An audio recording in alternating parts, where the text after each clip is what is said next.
अ, अजहर भाई, आप तो बक्सर से हैं और भरत तिवारी जो इनकाउंटर हुआ है आप थोड़ा बेहतर से बता बता सकते हैं क्योंकि आप उस गांव के आसपास के हैं, तो उनके बारे में थोड़ा बताइए। पहले तो मैं आपके चैनल के माध्यम से सभी देशवासियों को नमस्कार करता हूँ।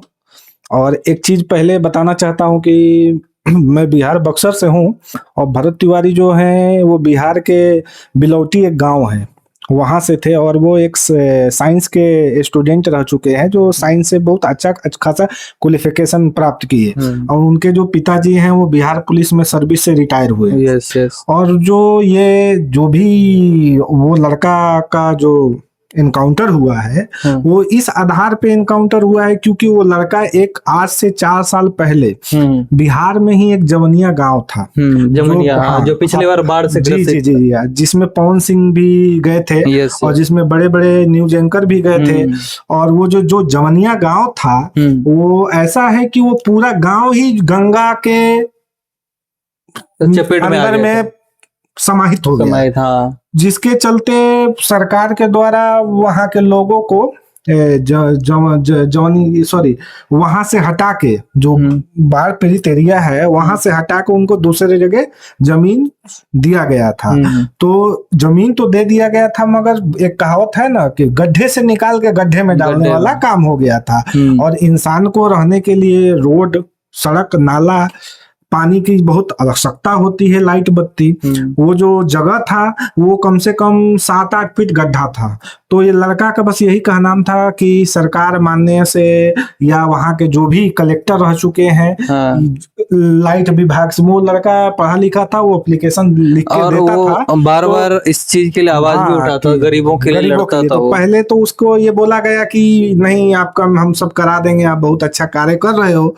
तो वो लड़का इसलिए थक गया कि बारिश जब आएगा तो ये गांव के लोग जो है फिर से वही आपदा का शिकार हो जाएंगे, क्योंकि जब इतना गड्ढा है तो वो तो बारिश के पानी से ही भर जाएगा। और आप अभी देख भी सकते हैं, हाल ही में वीडियो भी रिलीज हुआ था कि जिस लड़का जिस चीज के लिए लड़ रहा था वो चीज सामने आ गया।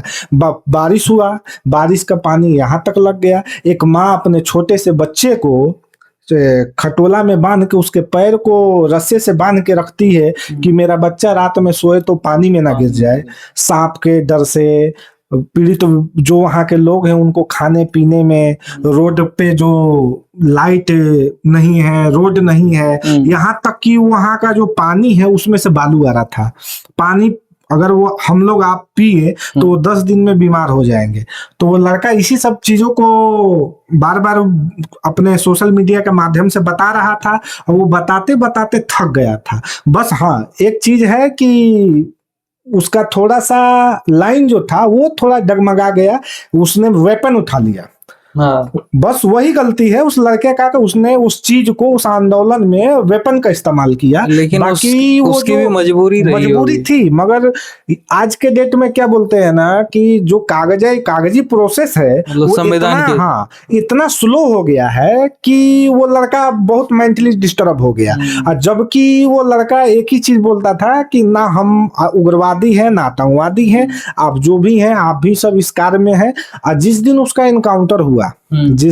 इनकाउंटर हुआ तो वो लड़का एक ही चीज बात बोला कि मेरी मांगे अगले शर्तें जो है, मैं बता रहा हूं, मैं अपने लिए तो वो लड़का कुछ मांगता नहीं था, आप भी वीडियो देखे होंगे। वो बस यही बोलता था कि भाई मेरी मांगे ये है गांव के लिए, अगर मेरी मांगे पूरी कर दी जाए तो मुझे वेपन रखने में कोई ये नहीं है। तो अगर आपसे नहीं होता है तो आप अपने जिले के एसपी साहब को बुलाइए, डीएम साहब को बुलाइए। तो उन्होंने बोला कि नहीं, आपकी मांगे पूरी होंगी। तो उसने बोला कि हम जो भी आप, मेरा वेपन है मैं फेंक दिया। वेपन फेंकने के बाद अगर कोई इंसान को पुलिस इनकाउंटर करती है तो इनकाउंटर नहीं, उसमें बताया जाता है कि इनकाउंटर उस टाइम भी हुआ जब गाड़ी में लोड हुआ, तो उस टाइम पे भी नजदीक से गोली मारा गया जानबूझ के। एक चीज ये भी है, देखिए हाफ इनकाउंटर का मतलब एक गोली होता है। तो आपने जब पहला गोली चलाया तो वो तो लग गया, मिसिंग तो हुआ नहीं ना गोली की दूसरी गोली की आपकी आवश्यकता हो। अगर एक दवा से आपका बुखार चला जाएगा तो दूसरी दवा खाने की जरूरत नहीं है। तो जब उसको एक गोली में ही आपका वो लड़का हाफ इनकाउंटर हो गया तो दूसरा गोली क्यों? तीसरा गोली क्यों, चौथा गोली क्यों, फिर पांचवा गोली क्यों। तो यहाँ पे एक कहावत है जो हमारे बिहार के पूर्व डीजीपी गुप्तेश्वर पांडे जी ने कहा था कि जो सिपाही कौन बनता है, सिपाही गरीब घर के लड़के बनते हैं, और जब वर्दी पहन लेते हैं वो तो किस पे अत्याचार करते हैं, ठेले वाले पे, चाउमीन वाले पे, चाट वाले पे, रिक्शा वाले पे। तो बस वहां पे वही चीज बोलते हैं ना, ईगो हट हो गया कि भाई मैं तो पुलिस में हूँ और मेरे को ऐसा ये बोल रहा है, और ये साला एक छोटा सा पिस्टल लेकर लहराया है, मेरे पास तो सरकारी AK-47 है। और जबकि एसटीएफ जो आई, एसटीएफ के पास ऑलरेडी AK-47 थी, और वो जो लड़का के पास पिस्टल था वहीं का लोकल पिस्टल होगा, उसकी क्षमता कितना है वो आप भी जानते हैं, और डीजीपी गुप्तेश्वर पांडे जी भी बताए हैं, जो पूर्व डीजीपी रह चुके हैं बिहार के। उन्होंने बताया कि वो पिस्टल की जो क्षमता है वो 30 मीटर बस मार्ग है, उसका मार्ग है। तो उस पिस्टल से उस लड़के का जो दूराई था वो कितना दूर था, तो वो पिस्टल से उसका तो कुछ पुलिस वाले का कुछ हानि नहीं होने वाला था। मगर सरकार ने अभी उस लड़के को का केस को देखते हुए जो रिटायर्ड जज है उनसे जांच का विषय बैठाया। इसमें गिरफ्तारी भी हुआ है जी जी जी, बिल्कुल बिल्कुल। जो उनकी भरत तिवारी जी की माँ है, उन्होंने अभी हमारे मुख्यमंत्री सम्राट चौधरी जी से मिले और अपना जो भी उनका दिल का ये था वो बताया गया।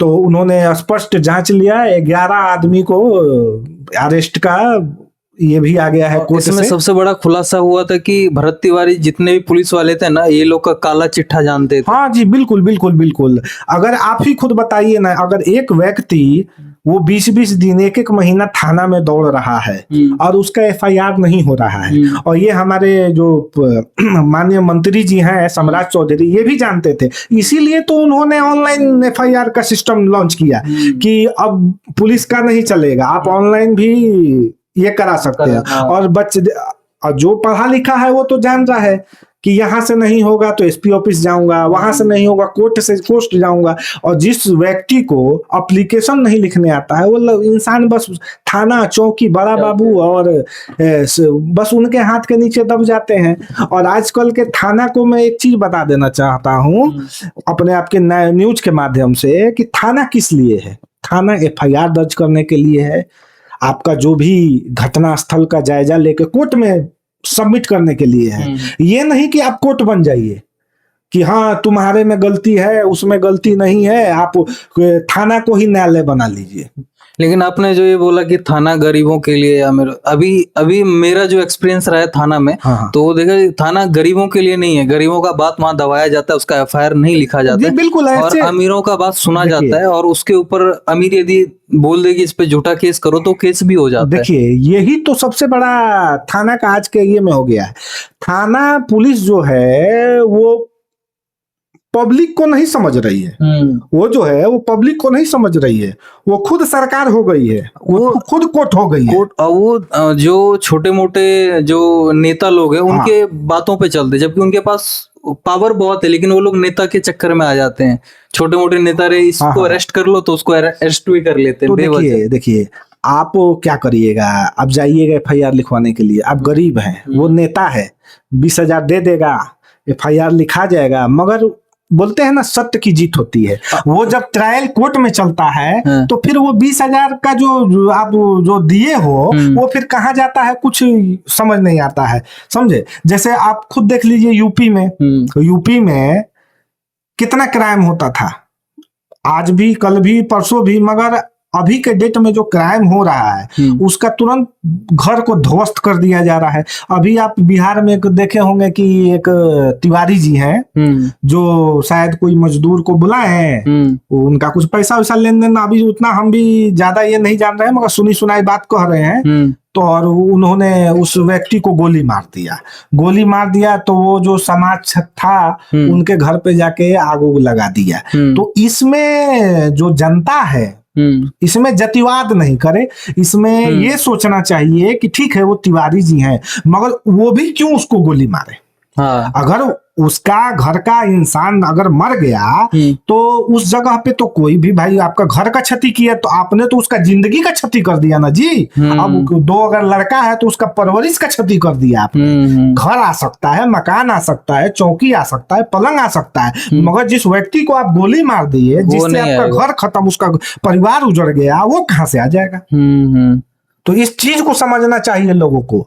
ठीक है, सपोर्ट करिए, हम ये नहीं कर रहे हैं। क्यों मतलब तिवारी जी की लड़की का रेप होगा तो ही हम समर्थन करेंगे, और किस दलित का नहीं होगा, दलित का होगा तो हम समर्थन नहीं करेंगे।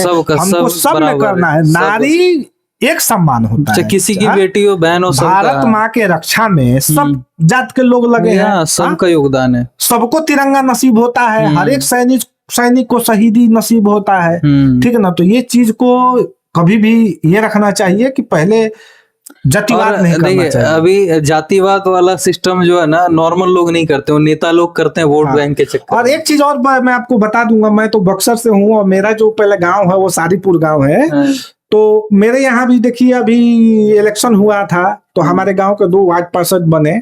तो एक वार्ड पार्षद जो है ना, वो कोई भी चीज बनाएंगे ना तो फोटो खूब डालते हैं, हमने ये निर्माण किया, हमने वो निर्माण किया। अभी सब नेता का यही हाल है। मैं बचपन से बड़ा हो गया, हमारे एक वार्ड पार्षद हैं, वो बेचारे आज तक ना फोटो डाले हैं और ना कुछ ये किए हैं, ना अपना नाम जाहिर कर दिए लेकिन वो काम बहुत मगर मैं आज उनका नाम बता देता हूँ। कमरान खान सोनू उनका नाम है।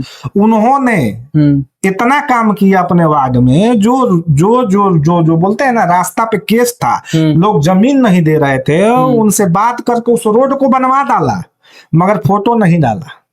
अभी सोशल मीडिया का जमाना है, जो दिखेगा वही बिकेगा। बस और कहावत एक है ना कि रईस जब छोटा सा भी मेंबरी में उठता है ना तो वो सोचता है कि हमारे गांव का विकास हो, और जिसको रहने का ठीक नहीं है वो चुनाव विकास के लिए नहीं लड़ता है। वो बोलेगा कि साला ये बगल वाला प्लटवा खाली है, वो खरीद लेते। देखिए अभी जैसे मुखिया का चुनाव आ रहा है, जब चुनाव आता है तो उस टाइम पे मुखिया आके पैर हाथ जोड़ते हैं, जी जी, आपको घर दिलवाएंगे, ये दिलवाएंगे। जब इंदिरा आवास या कोई भी फंड का जरूरत होता है तो उस इंदिरा आवास दिलाने का 20,000 रुपया उनके जो कर्मचारी मेंबर लोग बोलते घूस लेते हैं, जबकि सरकार के द्वारा जो पैसा है वो फ्री में दिया जाए। लेकिन वो लोग घूस लेंगे और सबको नहीं मिलता इंदिरा आवास। इंदिरा आवास उसी को मिलेगा जो सच में, जिसके पास घर है, जो पैसा खिला दिया। जो गरीब है, जो पैसा नहीं दे सकता, उसको इंदिरा आवास नहीं मिलेगा, नहीं मिलता। और मुखिया उस चीज पे नहीं, 5 साल कान में तेल डाल के सो जाएंगे। देखिए यहाँ पे क्या है ना कि इंदिरा आवास तो अगर आपको चाहिए तो कमीशन उसमें चल रहा है, तो वही चीज, जबकि ये संविधान के खिलाफ है। कमीशन नहीं होना चाहिए, गरीबों को उसका हक मिलना चाहिए। तो देखिए अभी जो यूपी के एक आप सुने होंगे, बहुत दिलदार और बहुत प्रेम स्वभाव के जो नेता थे, उमाशंकर सिंह जी, जो जिनका निधन हो गया। आप उनके एरिया में जाइए, उनका रोड बनाया हुआ देखिए, आप बोलिएगा कि मुंबई का रोड फेल है। क्योंकि वो पेशे से बिल्डर थे, मगर उनका एक छवि था कि मैं अपने जो जगह है उसको ऐसा चमन बना दूं कि आने वाला पीढ़ी बोले कि हाँ कोई व्यक्ति था। और देखिए वो व्यक्ति जो आपको यूपी में मायावती शाह जी हैं, जो उनके इकलौता विधायक थे जो 3 बार हैट्रिक जीत गए थे। उनको आज तक कोई नहीं हराया था। और उन्होंने ये भी घोषणा कर दिया था कि अगर सरकार को कहीं जमीन नहीं मिल रही है तो 30 बीघा मेरी जमीन है शहर में, उस पे बलिया मेडिकल कॉलेज बनाया जाए। मगर सरकार का उस चीज पे डिसीजन लेना चाहिए और बनाना चाहिए। अगर कोई जमीन अपना दान कर रहा है तो उसको कितना प्रेम होगा अपने वहां के लोगों से, वहां के लोग भी जानते होंगे। मगर आजकल के नेता खास कर बता रहे हैं, राशन कार्ड भी बनवाने के लिए ना 5,000 का घोटाला कर रहे हैं। अरे ब्लॉक में पैसा लगता है, 100 रुपया देने के बाद जाति आय प्रमाण पत्र बनता है, जबकि ये सब फ्री में है। दौड़ने के बाद भी 100 रुपया 500 रुपया लगता है। गुलशन जी, कभी आप फ्री रहिएगा तो मैं सोनू सूद जी से आपको चलूंगा मिलवाने के लिए। सोनू भैया लॉकडाउन में इतना सहायता किए, उन पे क्या किया गया? उनको तो मेडल देना चाहिए, राष्ट्रीय से सम्मानित करना चाहिए, मगर उन पे ईडी बैठा दिया गया। वही चीज है ना, भलाई का जमाना नहीं है कि भाई उसने तो चोरी डकैती किया नहीं, किसी का लूट के किसी को दिया नहीं। उसने तो जो गरीब पैदल यहाँ से रेलवे का ट्रैक पकड़ के जा रहे थे उसको बस से भेजने का काम किया। और मैं आपके बारे में एक चीज बता देना चाहता हूँ सबको कि ये जो अजहर भाई हैं लगभग बॉलीवुड के जितने भी एक्टर हैं सभी के साथ काम कर चुके हैं, सभी के साथ इनका अच्छा खासा बातचीत हो चुका है, काम वाम सबके लगभग सबके साथ काम कर चुके हैं, सबसे मिल चुके हैं, सबसे जो सबका सपना रहता है कि हम इनसे मिले, इनसे बात करें, ये अपना सपना पूरा कर लिए हैं उनके साथ काम करके। अभी ये हमें अभी मिले तो बोलते चलो ठीक है बात करते हैं, हमारे बिहार के बक्सर के हैं तो थोड़ा भरत तिवारी के बारे में बात किया जाए। तो अभी इनसे बात करके कैसा लगा आपको? बहुत अच्छा लगा। और आपका चैनल जो है वो सच को दिखाए और सच को सुनाए। नहीं, और मैं ये जो बातें हैं ना उन नेताओं तक पहुंचे, उन पुलिस वालों तक पहुंचे जो गरीबों का नहीं सुन रहे हैं। अभी ये अब ऑडियंस के हाथ में, वो लोग कितना सुनते हैं, कितना अभी देखते हैं। देखिए, अभी जैसे देखिए कुछ दिन पहले सब सत्य लग रहा था कि 11 पुलिस वाले जो हैं वो सत्य बोल रहे हैं। हमको भी लग रहा था, आपको भी लग रहा था, मगर उसकी जब निष्पक्ष जांच हुई तो आज उन 11 पे वारंट इशू क्यों हो गया, उनको अरेस्टिंग वारंट क्यों आ गया? जब वो गलत नहीं थे तो सस्पेंड क्यों 2 पुलिस हुए थे? क्योंकि ये कहीं से संविधान नहीं बोलता है कि आप निहत्थे पे गोली चलाओ। अगर वो लड़का भरत तिवारी जो आप बात कर रहे हैं, अगर वो लड़का हाथ में हथियार लिया रहता, चलाता नहीं बस लिया रहता और पुलिस उसका एनकाउंटर करती तो कोई नहीं बोलता, कोई नहीं बोलता। और ठीक है एक गोली मिस हो गया रहता तो खोखा तो उधर ही गिरा रहता ना जी गोली के साथ। तो एक गोली तो जब लग गया है तो दूसरा गोली क्यों भाई? तो सम्राट सरकार है, या तो आप सुधर जाइए या तो फिर नौकरी छोड़ दीजिए। ये सब लेकिन अभी सरकार भी समझ गई, अभी भी एक्शन में है, अभी उसको पता चल गया कि लोग अभी बिहार में दारू बंद है, आप भी जानते होंगे। और हमारा जो जिला है वो बॉर्डर है यूपी उत्तर प्रदेश की, और वहां पे बहुत सख्त जो दारू का चेकिंग है वो होता रहता है। लोग बोलते हैं कि दारू बंद करके क्या होगा, दारू चेक करो, दारू चेक करो। आप उन महिलाओं से पूछिए जिनके हस्बैंड सुबह में काम पे निकलते थे और शाम को दारू के नशे में आते थे और बच्चे खाना के जगह पे पानी पी के सो जाते थे। लेकिन आपने दारू बंद का तो बहुत अच्छा है, लेकिन आप इस चीज पे एक बार, क्योंकि दारू जब से बंद हुआ है ना तो सूखा नशा बहुत ज्यादा हो गया, सूखा नशा इतना ज्यादा हो गया इससे क्राइम बढ़ गया है। देखिए 100 रुपए के लिए इसका चोरी कर लेना, 1000 रुपए के लिए किसी का मर्डर कर देना, गांजा नशा जो आप बोल रहे हैं, सबसे ज्यादा स्मैक। आपसे सुनिए, सूखा नशा आप जो बोल रहे हैं वो तो खुल्लम नहीं बिक रहा है, वो भी अवैध बिक रहा है। अवैध बिक रहा है। मगर इसका तो लाइसेंस दिया गया था तो इसका लाइसेंस रद्द कर दिया गया और दारू को बैंड कर दिया गया। और सूखा नशा वाले भी अगर पकड़े जा रहे हैं, अगर आप गांजा बेच रहे हो या हीरोइन बेच रहे हो, पकड़े जा रहे हो तो ये आप तो बच नहीं रहे हो। तो वो तो डर डर के बेच रहा है ना, 100 के जगह पे 200 ग्राम के जगह पे 1 ग्राम बिक रहा है। मगर दारू तो उस समय खुलेआम था, हर एक गली गली चौराहे पे। जज का घर है, डीएम का घर है, एसपी का घर है, दरोगा जी का घर है, आप बगल में घूमोगे तो बियर बार। उस टाइम पे क्या था कि दारू में मिलावट था जिससे बहुत सारे लोगों का जान चला जाता था, पन्नी वाला दारू में मिलावट था ही, मगर लोग क्या है कि बेटे को और बेटी को पढ़ाने के लिए जमीन नहीं बेचते थे बिहार में, वो दारू के लिए बेच देते थे। और वो दारू ये आपको होली में कितने घर उजाड़ देता था। हाँ वो तो है। वो दारू एक दुश्मनी का ना मुहैया हो गया था कि लोग बोलते थे कि उसको दारू पिला के लाओ, इधर गर्दन काट देंगे। मगर बहुत सरकार सुधरी है, बहुत बिहार सुधरा है। और इतना होने के भी बाद भी हम बोल रहे हैं कि हम आप बिहारी हैं, ये हम गौरव है कि हम बिहारी हैं। हाँ ये चीज समझे। हर एक बिहारी जो होता है ना वो एक आर्मी के जवान के, आप समझ रहे हैं मैं क्या बोलना चाह रहा हूं, समान होता है। इतना वो कलेजा रखता है कि वो कुछ भी कर जाए और मर जाए, वो डरता नहीं है किसी चीज किसी से नहीं डरता है, एकदम नहीं डरता है। अभी आप ये जो देखे दिल्ली जंतर मंतर पे जो दंगा हो रहा था, जो छात्र प्रोटेक्शन में सब मार हुआ, लाठीचार्ज हुई, मैं यही बोलना चाहता हूं प्रधानमंत्री, अपने भारत के प्रधानमंत्री नरेंद्र मोदी जी से, जो आप लाइव आकर बोले वो ठीक है, आप बच्चों के लिए प्रेम जताया, मगर ये जब हो रहा था आपको तुरंत वहीं जंतर मंतर पे आके और लाइव एक्शन लेना चाहिए कि बच्चों के प्रति कोई भी ऐसा चीज नहीं होगा। मैं ऑन द स्पॉट एक्शन लूंगा, तो मालूम है ये भगदड़ नहीं हो। लोग ना बीजेपी को हटाने का सपना देखते, बीजेपी नहीं आती, मगर एक बोलते हैं ना कि थोड़ा सा चीज दिल में लोगों का चुभ जाता है। एक लड़के का मैं वीडियो देखा, वो लड़का बोल रहा है कि मैं इसी उंगली से कमल का फोटो दबाया था और इसी उंगली को आज इसने तोड़ दिया, ठीक है ना। वो पुलिस वाला जो लड़की को पीछे से कितनी बेरहमी से, हमको बोलने में शर्म आ रहा है गुलशन जी, हमको बोलने में शर्म आ रहा है, मगर वो वहां वो हरकत कर रहा है। वो आतंकवादी नहीं थे यार, उनपे आंसू गैस छोड़ा जा रहा है। वो जो भी थे वो नीट के छात्रा थे, छात्राएं थे, वो एक पढ़े लिखे एजुकेटेड लड़के थे, उनसे बैठ के बात करना चाहिए था, ना कि उनपे लाठीचार्ज कराना चाहिए था। सरकार अपनी गलती मानी, लेकिन थोड़ा लेट मानी और माननी ही पड़ेगी। ये भारत एक आजाद देश है। हाँ, ये आप तो जबरदस्ती इसे गुलामी में नहीं घसीट सकते। जब गुलाम था तो गुलाम में ही नहीं जिया, जब गुलाम था तो गुलाम में गुलामी नहीं किया, तो अभी क्या गुलामी करेगा। बात सही है।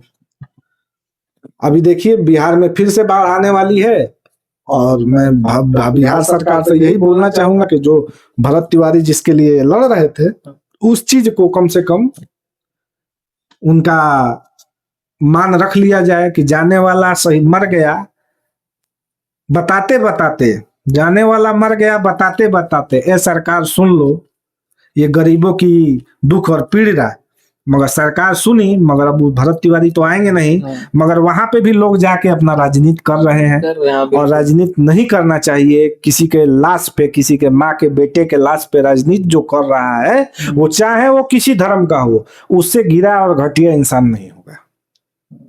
बात सही बोले आप, कर दो। हाँ।